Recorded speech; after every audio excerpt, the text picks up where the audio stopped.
Chapter 5. The Golden Age.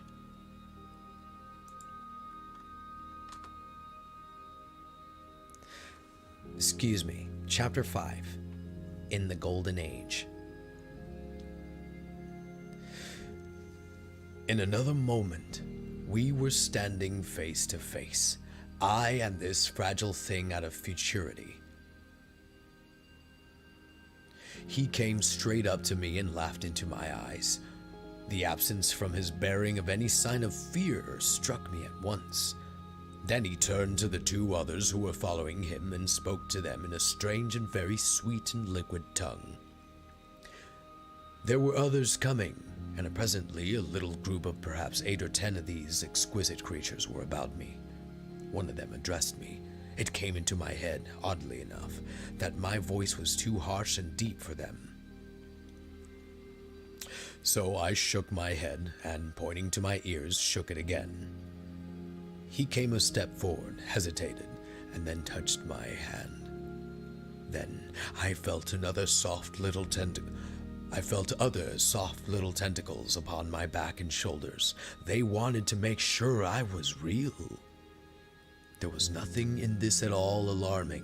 Indeed, there was something in these pretty little people that inspired confidence, a graceful gentleness, a certain childlike ease.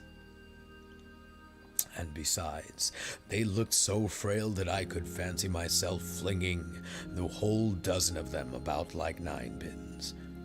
But I made a sudden motion to warn them when I saw their little pink hands feeling at the time machine. Happily then, when it was not too late, I thought of a danger I had hitherto forgotten, and reaching over the bars of the machine, I unscrewed the little levers that would set it in motion, and put these in my pocket. Then I turned again to see what I could do in the way of communication. And then, looking more nearly into their features, I saw some further peculiarities in their Dresden China type of prettiness. Their hair, which was uniformly curly, came to a sharp end at the neck and cheeks. There was not the faintest suggestion of it on the face, and their ears were singularly minute. The mouths were small, with bright red, rather thin lips, and the little chins ran to a point. The eyes were large and mild, and this may seem egotism on my point. I fancied even that there was a certain lack of the interest I might have expected in them. As they made no effort to communicate with me, but simply stood round me smiling and speaking in soft cooing notes to each other, I began the conversation. I pointed to the time machine and to myself. Then, hesitating for a moment how to express time, I pointed to the sun. At once a quaintly pretty little figure in checkered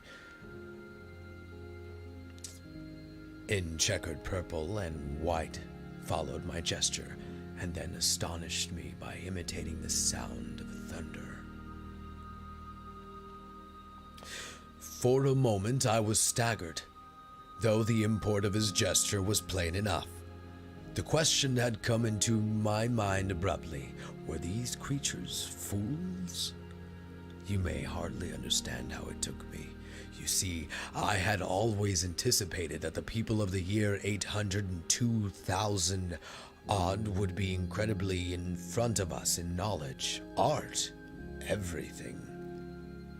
Then one of them suddenly asked me a question that showed him to be on the intellectual level of one of our 5-year-old children.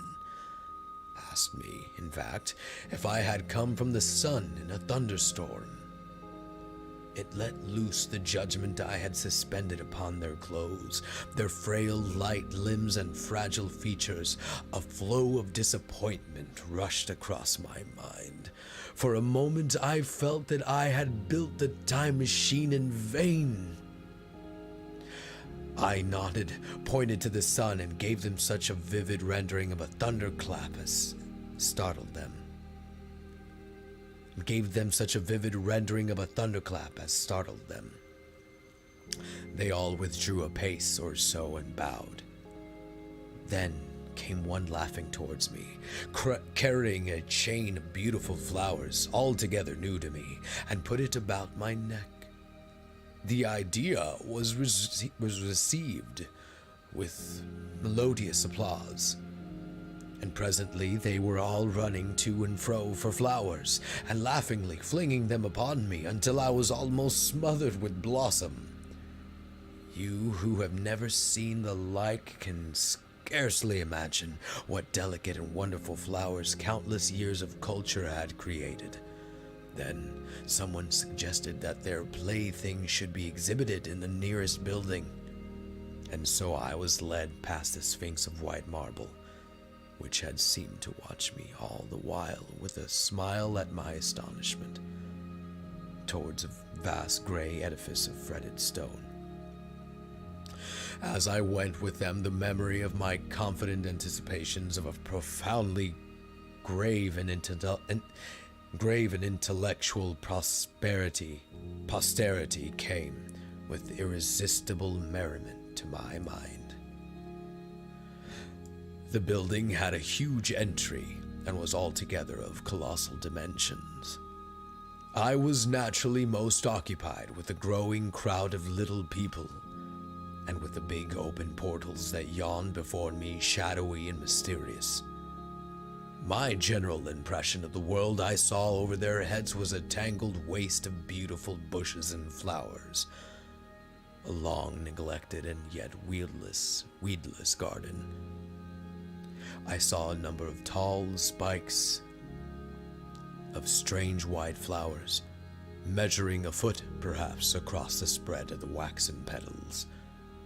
They grew scattered as if wild among the variegated shrubs, but as I say, I did not examine them closely at this time. The time machine was left deserted on the turf among the rhododendrons. Excuse me. The arch of the doorway was richly carved, but naturally I did not observe the carving very narrowly, though I fancied I saw suggestions of old Phoenician decorations as I passed through, and it struck me that they were very badly broken and weather-worn. Several more brightly clad people met me in the doorway, and so we entered.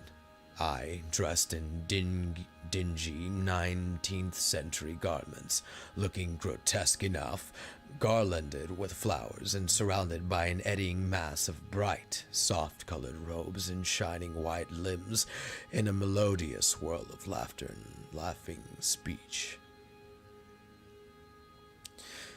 The big doorway opened into a proportionately great hall hung with brown.